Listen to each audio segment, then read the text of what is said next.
Vacilfrutta, Adriatica, la Valle dei Sapori, un nuovo mondo alimentare. Avacil di Breda, Treviso. Un cordiale saluto dal meteo di Antenna 3. Sarà un sabato in compagnia delle instabilità, piogge localmente anche forti sulle nostre regioni. Vediamo il dettaglio. Sul Veneto nubi e piogge diffuse su tutto il territorio, spesso forti sui settori occidentali e su quelli centro-settentrionali in genere. Migliora durante la serata sulle pianure. Neve sopra i 1200 metri. Diamo uno sguardo anche alle temperature, le massime sono previste intorno ai 9-13 gradi, valori notturni tra 7 e 9 gradi circa.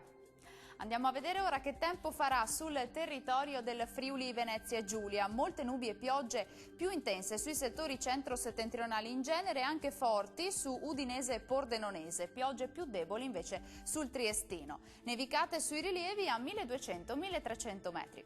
Temperature massime intorno agli 11 e addirittura 17 gradi, minime invece intorno ai 9 gradi circa. Concludiamo con uno sguardo alla situazione del Trentino Alto Adige, diffusa nuvolosità con piogge frequenti e locali nevicate intorno ai 1200-1300 metri. Temperature massime attese sugli 8 gradi, valori notturni intorno invece ai 7 gradi. Il mare sarà molto mosso, localmente mosso, nella laguna di Venezia i venti moderati da sud-est sulle zone costiere e forti al largo. Dal meteo per oggi è tutto, arrivederci!